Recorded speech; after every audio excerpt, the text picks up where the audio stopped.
Olá, pessoal, sejam muito bem-vindos a mais uma aula Medcel e hoje o assunto é epidemiologia. E olha que legal que eu trouxe aqui para vocês. A gente vai ver várias questões de prova e eu vou abordar com vocês os temas mais prevalentes de epidemiologia nas provas de residência e quais são os macetes para você responder os diversos tipos de questões das diversas instituições. Então, a gente sabe que a matéria é a mesma, mas ela é abordada de maneiras diferentes nas provas diferentes. E é isso que eu quero passar para vocês hoje. Agora, eu vou contar um segredo, assim, de mãe para vocês. Eu sei que vocês não gostam de epidemiologia. Eu sei que as aulas de epidemiologia são as que fazem menos sucesso. Aqui a gente não vai ver cirurgia, sangue, doenças. É uma parte mais política, é uma parte mais de contas. E eu sei que vocês não gostam. Essa é a realidade. Agora, deixa eu falar outra coisa para vocês. Não é porque você não gosta que não vai cair isso na prova. O examinador não está nem aí para o que você gosta e o que você não gosta. Sabe qual é a matéria que mais cai nas provas de residência? Epidemiologia. Então, gente, não tem jeito, você tem que saber isso aqui. Qual é a melhor maneira de combater o inimigo? Deixando ele de lado? Não, conhecendo o inimigo. Então, conheça epidemiologia e responda corretamente as questões de prova. Já que ninguém gosta, se você gostar e aprender, você passa lá na frente. Então, eu vou ensinar para vocês o que é que cai, o que é que vem caindo nas provas de epidemiologia e como que você tem que pensar essas questões para matar tudo na prova de residência. Vamos lá? Bom, primeiro tema que a gente vai ver, que cai em prova, aqui na nossa Semana da Educação de Epidemiologia, adivinha o que é?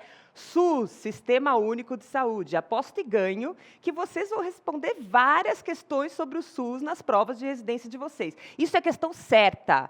Tem que saber. Corta o meu pescoço fora se não cair nenhuma questão de SUS nas provas que vocês vão resolver. Então, como é que cai isso? Vamos ver a primeira questão, a questão da Amerigs de 2013. A construção do Sistema Único de Saúde tem sido elaborada a partir de dispositivos legais que garantem princípios como a universalidade, a integralidade, a descentralização administrativa, a participação popular e a equidade. A partir dessas afirmações, analise as assertivas a seguir. 1. Cobrar taxas financeiras simbólicas pelo uso de serviço de saúde fere o princípio da universalidade? 2. Oferecer serviços exclusivamente preventivos fere o princípio da integralidade? 3. Redobrar os cuidados de saúde em grupos mais vulneráveis obedece ao princípio da equidade? Estão corretas, e aí você vai ter que falar quais são as alternativas corretas. Gente, isso é pergunta certa de prova. Todas as instituições gostam de perguntar sobre os princípios do SUS. Então, aqui ele já te fala quais são os princípios. E aí, para você tentar correlacionar esses princípios com as frases que ele te mostra. Então, vamos lá. Cobrar taxas financeiras simbólicas pelo uso do serviço de saúde fere o princípio da universalidade? O que é o princípio da universalidade? O princípio da universalidade, presta atenção, é o princípio mais cobrado nas provas de residência. Por quê? Porque na Constituição de 1988, que começou a delinear o Sistema Único de Saúde, é dito que saúde é um direito de todos. Todos são todos, tá? E é um dever do Estado garantir as políticas públicas que vão providenciar a saúde a todas as pessoas. E por que isso quebra, com o que acontecia anteriormente? Porque não precisa ser brasileiro para ter direito ao SUS, não precisa estar empregado e não precisa contribuir para a Previdência. Então, isso cai bastante das provas. Universalidade, todo mundo tem direito ao SUS. E, obviamente, se a gente cobrar alguma coisa simbólica, não são todos que vão ter direito, porque tem gente que não tem condição de pagar. Então, nada é cobrado, o SUS é gratuito e é direito de todos, índio, mendigo, estrangeiro, empregado, desempregado, prostituta, gente muito rica que pode pagar, também tem direito ao SUS. Então, essa daqui está correta. 2, oferecer serviços exclusivamente preventivos fere o princípio da integralidade. O que é o princípio da integralidade? É o princípio de que o ser humano é um ser biopsicossocial e ele deve ser avaliado integralmente com ações de proteção à saúde, promoção à saúde, tratamento e reabilitação, se necessário. Então, obviamente, que oferecer serviços só preventivos vai ferir o princípio da integralidade, porque o princípio da integralidade diz que o SUS também é curativo e de reabilitação. 3, redobrar os cuidados de saúde em grupos mais vulneráveis obedece ao princípio de equidade. O que é o princípio da equidade? Equidade é o princípio que as pessoas mais confundem. Tá? Equidade é ser diferente com pessoas diferentes. Então, aquele idoso acamado, por exemplo, ele tem direito ao sistema de saúde, ele tem direito à consulta no posto de saúde, mas como ele não pode se locomover, o médico vai à casa dele. O médico vai à casa de todas as pessoas? Não, o médico vai à casa daquele idoso acamado que não consegue se locomover. Então, ele está tratando diferente pessoas diferentes. A pessoa que pode andar, o idoso ígido, ele vai andando ao posto de saúde. E o acamado vai ter uma consulta domiciliar. Então, isso é a equidade. Então, também está correta, estão corretas todas as alternativas. Tá? Então, precisa saber os princípios do SUS. Dá uma olhada como é que cai isso, aqui na prova de 2015 de São Paulo. A Constituição de 1988 definiu os princípios do SUS, que podem ser divididos em 2 ordens distintas: princípios éticos e doutrinários e princípios organizacionais e operacionais. Fazem parte dos princípios éticos doutrinários do SUS, exceto. Então, você precisa saber os princípios do SUS. Princípios éticos doutrinários, são aqueles da filosofia do SUS. Tá? E princípios organizacionais são aqueles com a maneira que o SUS vai se organizar para obedecer os princípios éticos, filosóficos, doutrinários. Quais são os princípios éticos, filosóficos, doutrinários, que é o que mais cai na prova de vocês? Já expliquei na questão anterior. Equidade, integralidade e universalidade. Tá? E como que o SUS faz isso? Através dos princípios organizacionais. Um deles é a descentralização. Então, aí a alternativa é a D de dado. O que significa descentralização?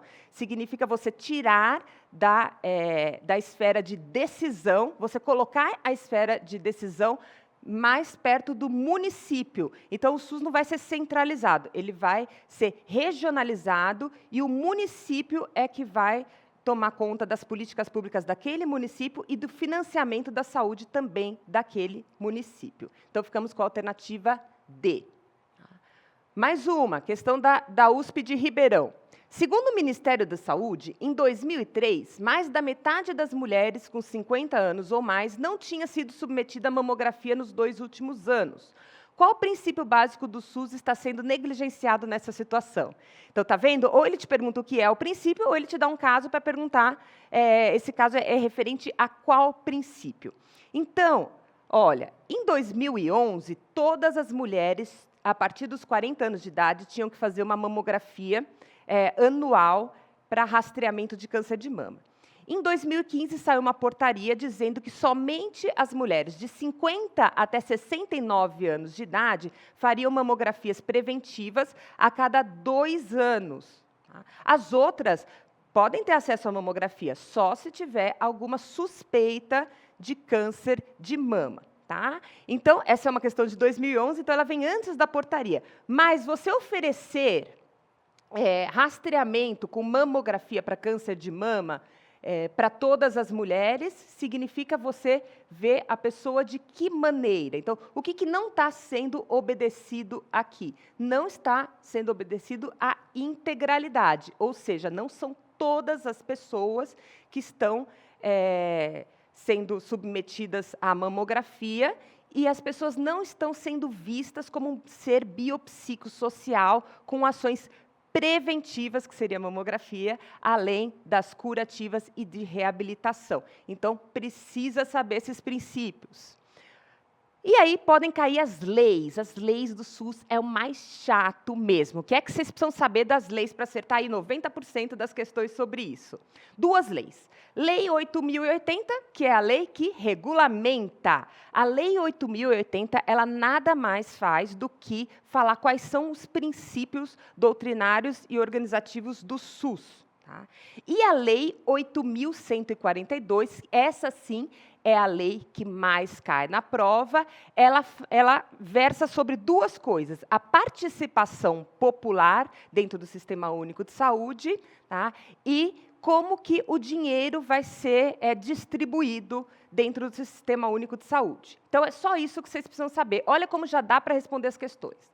A Lei 8.142 define a composição dos conselhos de saúde no Brasil, os quais têm representantes de diferentes segmentos sociais, dentre os quais não é correto apontar. Então, essa lei versa sobre a participação social no SUS, a participação da comunidade mesmo. Como que é feita essa participação? Através dos conselhos de saúde, que vão se reunir mensalmente, e das conferências de saúde que acontecem a cada 4 anos. Como que é composto o Conselho de Saúde?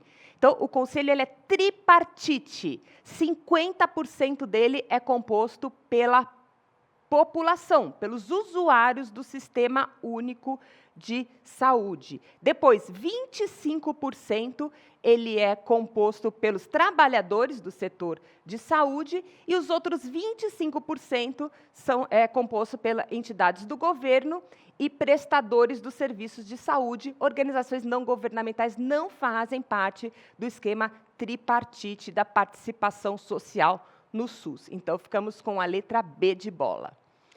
Olha só.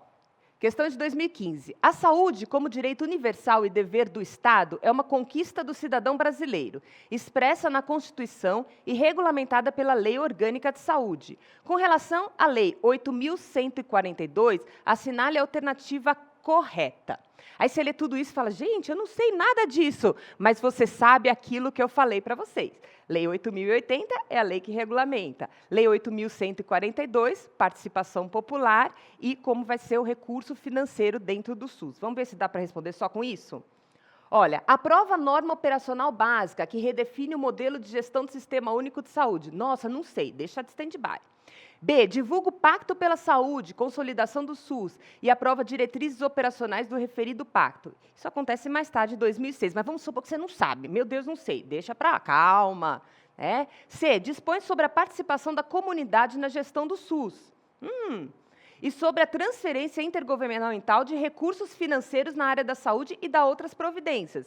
É isso que fala a lei, né? Então, não importa que você não sabe as outras. Se você souber o que fala a lei, você já consegue matar essa questão, tá? A Lei 8.142, ela fala da participação popular e dos recursos financeiros. Então, saiba isso que você mata. D, altera os artigos 34, 35, 156, 160, 167 e 198. Você tem que saber isso. Não, né? E acrescenta artigo ao ato das disposições constitucionais transitórias para assegurar os recursos mínimos para o funcionamento das ações e serviços públicos da saúde. Impossível saber tudo isso, tá? Então, quando cair, dica, vai cair alguma coisa assim bem óbvia para você de lei. Então, a gente fica com a alternativa C. Então, sabendo essas duas leis, você mata as questões. Vamos lá, questão de 2016. A atenção básica caracteriza-se por um conjunto de ações de saúde nos âmbitos individual e coletivo que abrange a promoção e a proteção da saúde, a prevenção de agravos, o diagnóstico, o tratamento, a reabilitação, a redução de danos e a manutenção da saúde. Sobre esse assunto, é correto afirmar que. Então, ele está te falando o que é atenção básica da saúde. Gente, olha, para você não se confundir, tá? A Constituição de 1988 criou o SUS, o Sistema Único de Saúde. O Sistema Único de Saúde, ele diz que o modelo de preferência de atenção no Brasil é a atenção básica. Afinal de contas, a atenção básica resolve 85% dos problemas de saúde existentes no Brasil. Dentro da atenção básica, foi criado o modelo para se usar no Brasil, que é o Programa de Saúde da Família. Então, às vezes, cai na prova assim, o que é maior? O SUS, ele é maior do que a atenção básica de saúde, que é maior do que o Programa Saúde da Família, Estratégia Saúde da Família.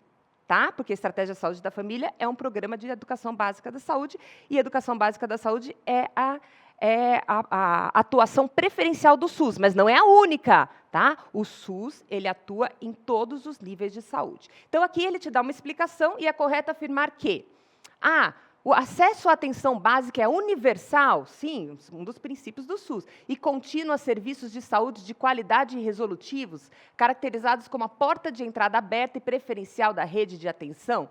Sim, a atenção básica, né, tem como princípios, né, a porta de entrada, que é preferencialmente pelo posto de saúde, mas pode ser também por serviços especializados ou por pronto-socorro.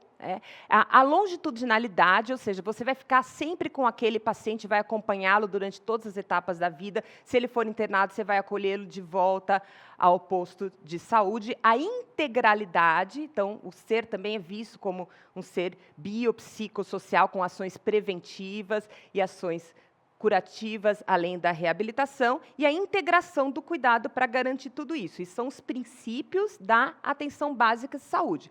Então, aqui está correto. Vamos ver o resto.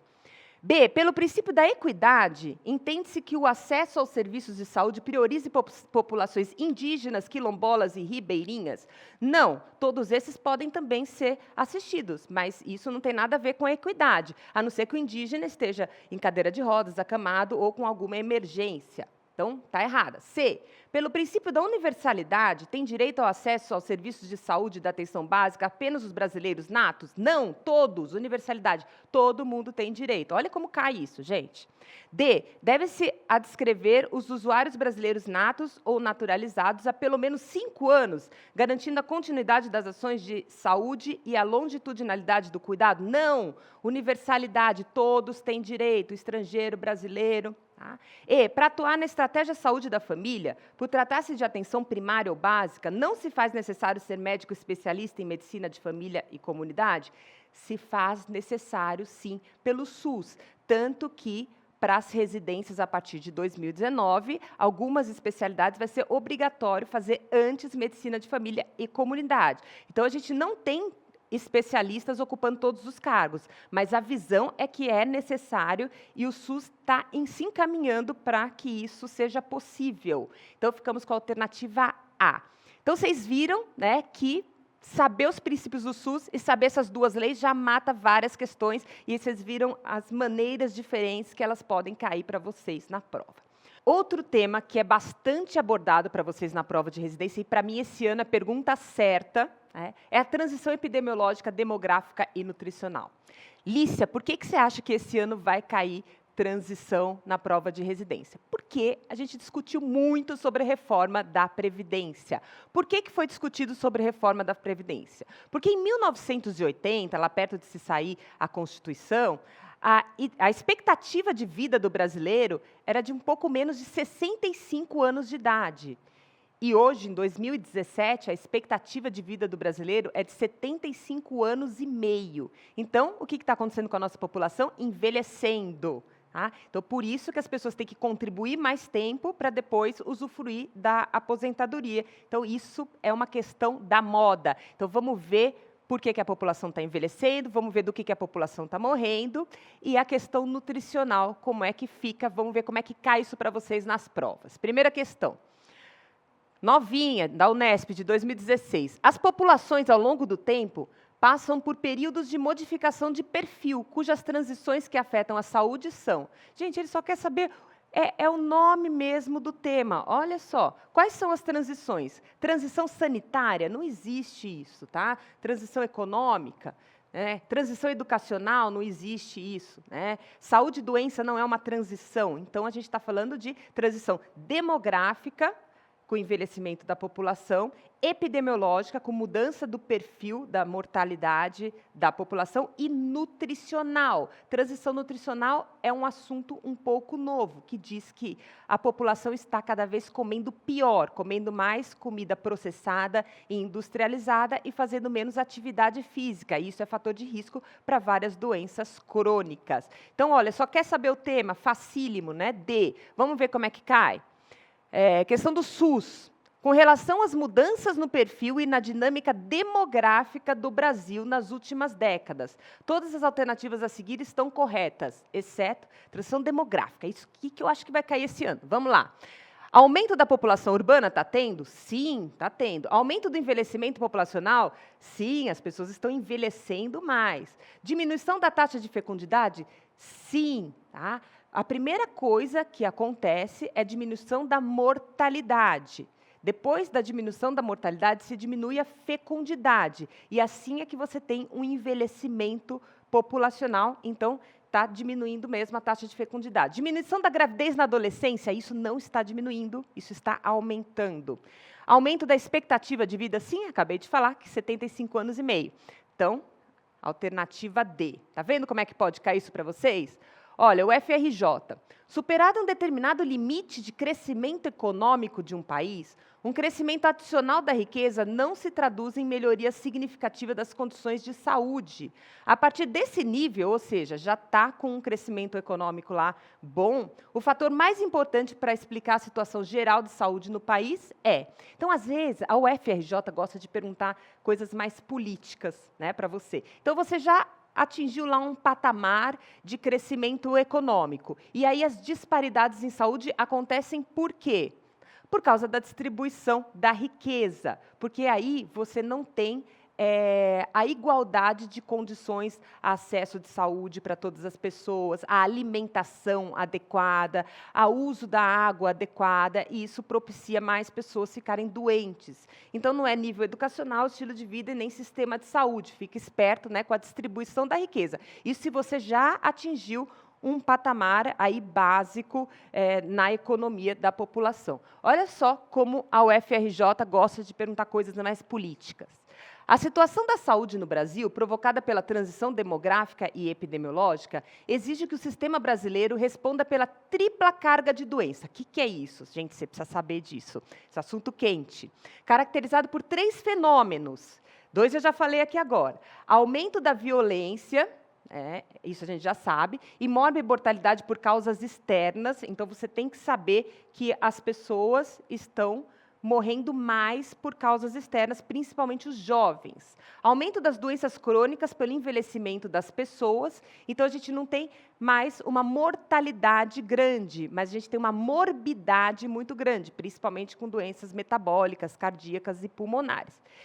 E aumento dos fatores de risco, como fumo, sedentarismo, inatividade física, isso tem a ver com a transição nutricional, e sobrepeso, má alimentação, e então a gente tem um aumento da mortalidade por causas externas, um aumento das doenças crônicas, e o que mais? O que é essa tripla carga, né? Presença de doenças de veiculação híbrida devido a condições inadequadas de saneamento e habitação, isso a gente não tem mais aqui no Brasil, já foi superado. B, poluição do meio ambiente das cidades, ocasionando o surgimento de várias doenças respiratórias. Doenças respiratórias ainda não têm uma importância significativa na mortalidade da população. C, aumento da mortalidade geral devido às péssimas condições de assistência à saúde e educação da população? Não. Tá?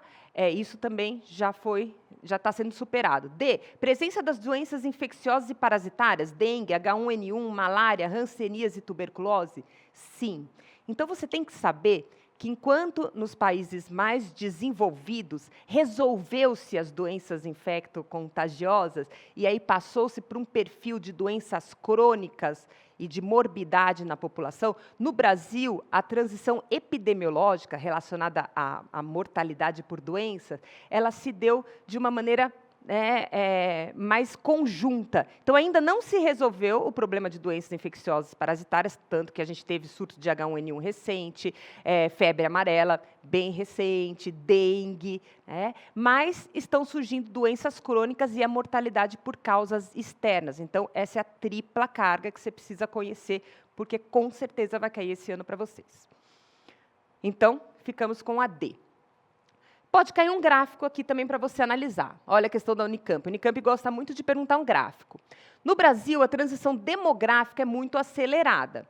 Estimativas da variação da população brasileira até 2050 são mostradas na figura a seguir. Tá? De acordo com o gráfico, é possível presumir que... Gente, estima-se que em 2050 o crescimento da população do Brasil seja 0. Tá? Por quê? Porque está nascendo menos. Então, lembra daquela pirâmide? Né? Que a nossa pirâmide era triangular, nascia muita gente e tinha pouco idoso, porque morria muita gente. Então, a mortalidade diminuiu, principalmente a mortalidade infantil, e depois diminuiu a fecundidade. Então, essa pirâmide tende a ficar mais retangular. Tá? Então, esse gráfico tem o quê? Vamos dar uma olhada aqui, de 0 a 14 anos, é esse triângulo aqui. Olha só como está caindo a população jovenzinha, né? De 0 a 14 anos. De 15 a 64 anos, tá? Está se estabilizando, né, e tende a cair também. 65 anos ou mais, olha só, aumentando super, né, essa população. E a população aqui tendendo a, em 2050, já não crescer mais. Você nem precisava analisar esse gráfico para responder. Ocorrerá diminuição progressiva da morbimortalidade por doenças crônicas no Brasil? Não, né? Quanto mais as pessoas vivem, elas vivem com doenças crônicas, então vai ter um aumento disso. B, a população continuará a crescer em decorrência da elevada taxa de natalidade? Não, a taxa de natalidade está diminuindo e a população tende a ter um crescimento 0. C, o efeito combinado de redução dos níveis de fecundidade e de mortalidade modificará a pirâmide etária da população brasileira? Sim, é isso que eu acabei de falar para vocês. Olha que fácil, não precisava nem ver o gráfico. D, a estabilização da população entre 0 e 14 anos será decorrente da manutenção da taxa de mortalidade infantil? Não, a população entre 0 e 14 anos ela tende a diminuir pela diminuição da taxa de fecundidade. Não esqueça disso, ficamos com a C. Tá? Então, fique atento nisso, porque é um tema da moda. Outro tema que sempre cai para vocês nas provas é mortalidade, uma medida de frequência aí, relacionadas à mortalidade. Vamos ver como é que cai isso para vocês. Olha só. Aí a gente começa a entrar mais nas contas que vocês acham mais difícil. Questão de 2016. A mortalidade proporcional por uma doença. Então, olha, primeira coisa. Bom, então o que acontece na epidemiologia? Para você fazer medidas de frequência, você tem 2 tipos, né, de medida. O coeficiente é uma medida de risco. Então, ela vai pegar, por exemplo, coeficiente de mortalidade por HIV. Todas as pessoas que morreram por HIV, dividido pelo número de população em risco de morrer por HIV, né, que seria todo mundo. Então, esse estabelece o risco. Por quê? Porque a pessoa que morreu por HIV ela estava contida do denominador. Tá? Já você tem índices, né, como proporção e razão. Elas não estabelecem o risco. Então, por exemplo, quando você está falando de mortalidade proporcional por uma doença, é como se você pegasse uma pizza e falasse assim, a mortalidade das pessoas por HIV corresponde a quantos pedaços dessa pizza? Você não está comparando com o risco, né, da população adoecer, com a quantidade de pessoas expostas a esse tipo de mortalidade. Então, vamos ver. Ó, a mortalidade proporcional, então não é um coeficiente, é um índice. Tá? Como é, por exemplo, o índice de Suárez-Uemura, lembra? Né? A proporção de mortalidades acima dos 50 anos dividido pela mortalidade em todo o mundo. Tá? Então, aqui também é uma proporção. Não pode ser calculada sem informação sobre o tamanho da população? Pode sim, não precisa saber o tamanho da população. Para saber o tamanho da população, é coeficiente que precisa saber. Tá? B, reflete o risco de morrer pela doença? Não, é o coeficiente que reflete o risco de morrer pela doença. C, representa uma síntese do efeito da mortalidade em todas as idades? Não, de jeito nenhum, só exprime uma proporção. Varia como consequência da taxa de mortalidade de outras doenças? Claro, né? Se os pedaços de pizza forem de outras doenças, a proporção dessa doença que a gente está falando vai ser maior ou menor. Então, cuidado com esses índices em epidemiologia, a gente fica com D de dado. Olha só, os coeficientes brutos de mortalidade geral de 2 hospitais, A e B, são respectivamente 0,6 e 1,7 para cada 1.000 pacientes internados. Então, no hospital A, para cada 1.000 pacientes, morre 0,6, e no hospital B, para cada 1.000 pacientes, morre 1,7. Você considera a comparação desses indicadores? Coeficiente bruto de mortalidade, pouco informa para a gente, porque a gente está comparando o quê? quantas pessoas morrem. Mas, obviamente, que se você está falando de um hospital especializado em câncer, as pessoas vão morrer muito mais do que se você está falando de um hospital maternidade. Então, não dá para comparar índices brutos de mortalidade. Então, presta atenção que isso costuma cair nas provas. É o suficiente para afirmar que o hospital A presta melhor assistência do que o hospital B? Não, porque um pode ser de câncer, paciente terminal, e o outro maternidade. B, é o suficiente para afirmar que o hospital B presta melhor assistência do que o hospital A? Da mesma maneira, não. Deve ser feita com o coeficiente bruto de mortalidade geral de um terceiro hospital considerado padrão ouro? Não, e se esse terceiro tiver uma outra doença, for dermatologia, nada a ver, tá? Também não se compara. D, deve ser feita a partir do coeficiente específico de mortalidade dos hospitais A e B. Então, tem que ser específico, porque doença a pessoa está morrendo. E aí, se você comparar as mesmas doenças, você vai ver se o hospital A ou B presta melhor assistência. Tá? Cuidado com essas questões, que geralmente as pessoas erram nas provas. Olha a Unicamp. A Unicamp gosta de perguntar, né, segue o mesmo padrão aí dos outros temas. Existe um forte engajamento social em relação ao câncer de mama. A avaliação do impacto desse engajamento seguramente deve considerar a mortalidade pela doença na população feminina. Com relação aos indicadores brasileiros, assinale a alternativa correta. Aí você vai lá e olha e fala, caramba, como é que eu vou saber disso, né? De todos esses indicativos. O câncer de mama é a primeira causa de morte entre as mulheres? Então, você precisa saber do que a população morre. A primeira causa de morte é doença cardiovascular, a segunda é neoplasia e a terceira é causas externas. Isso na população em geral. Agora, nos homens, a segunda já é causa externa. Então, o câncer não é a primeira causa de morte entre as mulheres. B, a letalidade da doença é de 5 por 100 mil habitantes? Não sei. A letalidade é maior que isso, mas vamos supor que você não saiba. C, a mortalidade proporcional é de 20%? Sei lá, né?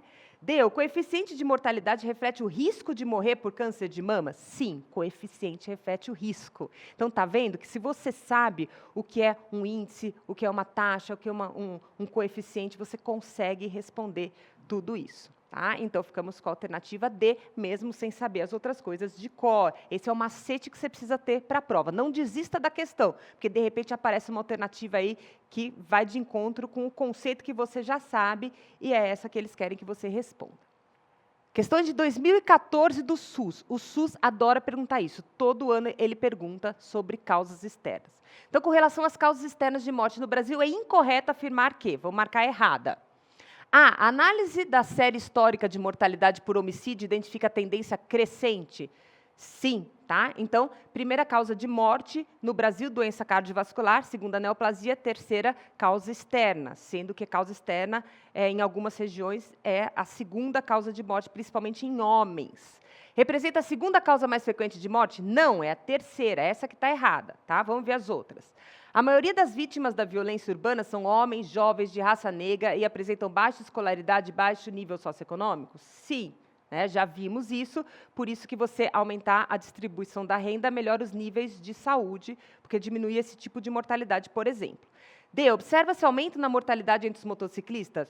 Sim, tá? É uma causa externa. E, compreendem as lesões decorrentes de acidente e violência. Então, causa externa é acidente e violência, então a gente fica com a alternativa B. Tá? É a terceira causa mais frequente de morte. Fique esperto que isso cai bastante, principalmente no SUS. Questão da Unifesp, 2016. Considerando que a taxa de mortalidade geral, que é o número de óbitos para cada 1.000 habitantes, cresce com o aumento da idade, tá? Claro, né? A taxa de mortalidade cresce com o aumento da idade. Uma pessoa de mais idade, ela tende a morrer mais do que uma pessoa jovem. Então, é de esperar que países com elevada proporção de idosos na população tenham taxas brutas de mortalidade geral mais elevadas do que a de países com pequena proporção de idosos na população? Sim. Aí você pega lá um país, né, a Dinamarca. Obviamente que as pessoas morrem mais lá, porque a população deles é mais envelhecida. Tá? E aí você fala, olha só, a taxa de mortalidade da Dinamarca é altíssima, que país ruim.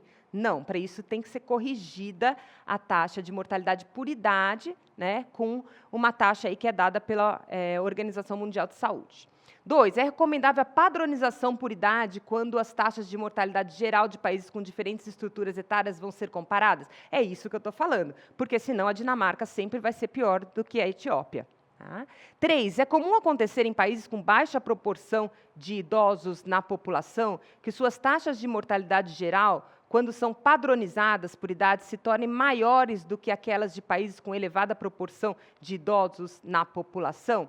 Então, é isso que eu falei para vocês. A gente vai corrigir, e aí a gente vai ver que a taxa de mortalidade da Etiópia, né, quando corrigida, né, é maior do que da Dinamarca. Se não corrigida, vai ser o contrário, porque tem mais idosos na Dinamarca. Então, a gente fica com a alternativa A, que fala da 1, 2 e da 3. Olha na Santa Casa. Com relação às causas atuais de mortalidade do adulto no Brasil, olha como cai isso, né, em todas as instituições. Pode-se afirmar que as causas mal definidas não constituem mais um problema do sistema de informação de mortalidade? É um problemaço, ainda está cheio de atestado de óbito com causa indeterminada. Então, não é essa. B, as doenças do aparelho circulatório representam praticamente 1/3 dos óbitos com causas definidas. Lembra, a principal causa de morte é doença cardiovascular. Então, essa daqui é uma boa alternativa. Vamos ver as outras. C, as doenças do aparelho respiratório constituem a segunda causa de óbito na região sudeste? Não, neoplasias. D, na população acima de 60 anos, a proporção de óbitos por neoplasia supera a proporção por doenças do aparelho circulatório? Não, está em todas as idades, mais doença do aparelho circulatório. E, as causas externas constituem a terceira causa de óbito nos homens? Não, é a terceira causa de óbito no geral, mas é a segunda nos homens. Tem que saber isso direitinho, porque isso cai na prova. Então, a gente fica com a alternativa B, ok? Vamos lá. Questão da Unicamp. O cálculo do coeficiente de mortalidade infantil neonatal na área A e no ano T é... Gente, cai bastante na prova para vocês calcularem mortalidade infantil, neonatal, pós-neonatal, e aí vocês precisam saber direitinho, né? Então, ele vai perguntar como é que se calcula. E aí eu trouxe para vocês saberem, né, aqui o que é um período neonatal, um período pós-natal, um período perinatal. Então, ó, período perinatal, que vai de 22 semanas de gestação, tá, até menos de 7 dias. Período neonatal, do parto até 27 dias, tá? Sempre é um dia para cá. E aí a gente tem o período neonatal precoce, lembra? Do parto até 6 dias, né? A partir de 7 dias até 27, período neonatal tardio. E período pós-neonatal é a partir dos 28 dias até 1 ano, e período infantil é desde que nasce até 1 ano. Então, você tem que fazer esse gráficozinho para você conseguir responder as questões desse tema na prova. Então, vamos lá. Está perguntando o quê? Neonatal. O que é neonatal? É o número de óbitos de crianças menores de 28 dias, até 28 dias, né, dividido pelo número de nascidos vivos de mães residentes na área A no ano T, multiplicado por 1000, ok? Então, fique espertos aí nesse gráfico, sempre desenhe para você não errar uma pergunta como essa na hora da prova. Vamos lá. Pergunta que cai sempre. Essa você tem que saber, manjadíssima. Qual dos indicadores de saúde a seguir é mais sensível às condições socioeconômicas ambientais? A, taxa de mortalidade neonatal precoce, taxa de mortalidade neonatal tardia, taxa de mortalidade pós-neonatal, taxa de mortalidade perinatal ou taxa de mortalidade materna. Então, quando o país começa a melhorar os indicadores de saúde, como ele pergunta aqui, né, o mais sensível às condições socioeconômicas são as mortalidades que podem ser prevenidas. Tá? Então, o que pode ser prevenida? É a pós-neonatal, depois dos 28 dias de idade, que as crianças vão começar a morrer de doenças infecto-contagiosas, problemas com a água. Tá? Então, a taxa de mortalidade pós-neonatal é a alternativa correta. Qual que é a taxa de mortalidade infantil mais difícil de você melhorar em países desenvolvidos? Né? Qual que é dessas? É a taxa de mortalidade neonatal, principalmente a precoce, porque é devido à má formação que não tem muito como você prevenir isso. Tá? Depois é a taxa de mortalidade neonatal tardia. Então, fique esperto, porque isso cai bastante nas provas, questão manjada, né? Taxa de mortalidade pós-neonatal, porque são as doenças evitáveis. Ok? Mais um grupo aí de tema bem prevalente para vocês na prova é saúde e doença. O que cai de saúde e doença? Caem os modelos explicativos de saúde e doença, principalmente o modelo de história natural da doença, também chamado modelo ecológico, tá? Que vai falar do período pré-patogênico e do período patogênico. O período pré-patogênico é aquela interação, né, entre o agente, o hospedeiro e o meio ambiente, né, aquela tríade da epidemiologia, período patológico da doença e o pós-patológico, que é da reabilitação. E como é que eles perguntam isso? Perguntam relacionado à prevenção do modelo baseado no na história natural das doenças. Vamos dar uma olhada. Questão do SUS. A Organização Mundial da Saúde recomenda realizar rotineiramente teste para identificar um antígeno criptocócico em pacientes adultos infectados pelo HIV, que apresentem contagem de linfócitos CD4 menor que 100 células antes do início da terapia antirretroviral, em cenários com elevada prevalência de antigenemia criptocócica. Essa estratégia corresponde ao seguinte nível de prevenção. Então, você tem que saber dos níveis de prevenção. Vamos relembrar? Tá? Prevenção primária, antes da doença acontecer. Ações de promoção, né, ou de prevenção de doença. Secundária, diagnóstico e tratamento precoce. Terciária, reabilitação. Ok? Então, gente, aqui é o quê? Aqui ele quer fazer o diagnóstico. Então, é prevenção secundária. Agora, a maioria das pessoas marca prevenção primária. Tá? Mas fazer diagnóstico já é prevenção secundária. A primária é antes da pessoa adoecer. Se você está fazendo diagnóstico, a pessoa já adoeceu. Então, vamos na secundária. Vamos fazer mais questão para vocês ficarem com isso bem fixo. Ó. Uma paciente de 78 anos, hipertensa e diabética, sofreu acidente vascular isquêmico, apresentando hemiparesia. Nesse caso, o programa de reabilitação física neurológica indicado para essa paciente corresponde ao seguinte nível de prevenção. Então, primária, antes de adoecer.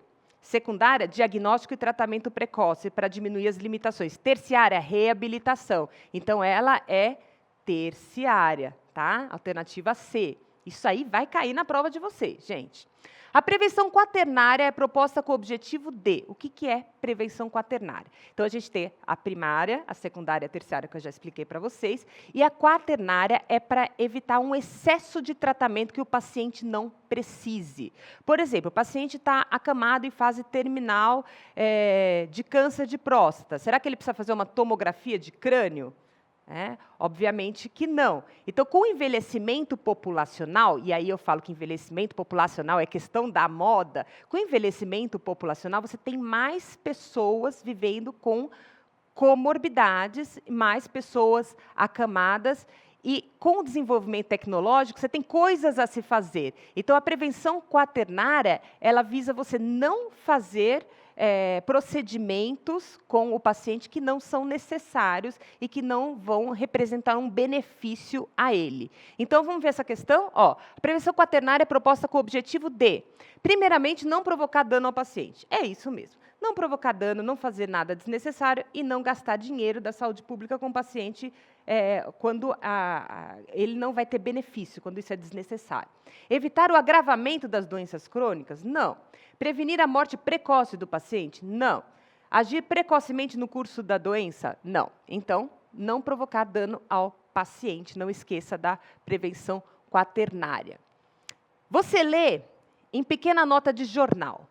Desde 2003, o número de testes de PSA passou de 1 para 3 milhões anuais na rede do SUS. Para o Ministério da Saúde, o salto mostra homens mais prevenidos. A notícia sinaliza um comportamento inserido em ações de prevenção.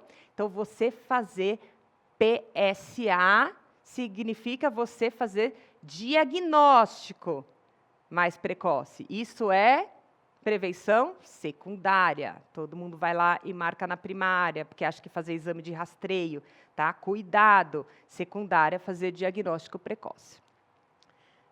Questão de 2015. Considerando a linha divisória entre promoção da saúde e prevenção de doença, assinale a alternativa correta.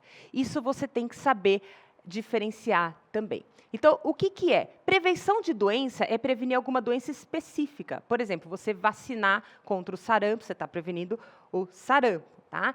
Promoção da saúde significa você promover uma maneira de vida para prevenir várias doenças, como, por exemplo, a fazer atividade física, se alimentar corretamente, não fumar. Tá? Então, a prevenção é específica e a promoção é genérica. Vamos ver. Então, alternativa A. O enfoque da prevenção é mais amplo e abrangente. Já a promoção da saúde busca que os indivíduos fiquem isentos de doença. Não, é o contrário, né? Tá. A APS orienta-se mais às ações de detecção, controle e enfraquecimento dos fatores de risco? Não, né? C. Para a prevenção de doença, a ausência de doença não é suficiente? É sim, prevenção daquela doença específica, não ter a doença é. Tá? A promoção à saúde busca modificar condições de vida para que estejam dignas e adequadas? Sim, então ficamos com a alternativa D. Ok? Então, além das prevenções que a gente falou, eu queria lembrar para vocês, falamos da prevenção primária, secundária, terciária, quaternária e da prevenção primordial. O que é isso? Isso é você garantir políticas públicas de saúde para que a pessoa não fique exposta a riscos que possam desenvolver algum tipo de doença. Por exemplo, você preconizar que nas creches não pode se comer fritura, você preconizar que não pode se fumar em ambientes públicos, então pode cair para vocês também essa prevenção primordial, ok? Que já vai de medidas públicas aí do Estado para proibir certas ações que vão mexer no estilo de vida e propiciar algumas doenças. Vamos lá. Questão da UERJ, olha só como é que eles perguntam. As doenças crônicas não transmissíveis são consideradas problemas de saúde de natureza global, afetando o país em diferentes estágios de desenvolvimento. Com relação a esse grupo de doenças no Brasil, pode-se afirmar que, então, no Brasil, as doenças infecto-contagiosas foram substituídas pelas doenças crônicas não transmissíveis. Diversos tipos de câncer em pacientes com mais de 60 anos geram o principal custo de internações hospitalares no SUS. Não, tá? Porque as pessoas morrem mais de doenças cardiovasculares. Bem, insuficiência cardíaca congestiva é a causa mais comum de internação hospitalar em pessoas com mais de 60 anos? Sim, por isso que é a maior causa de mortalidade. C. Mortes prematuras por doenças cardiovasculares são mais comuns em pessoas da classe social mais alta? Não, mais baixa, né?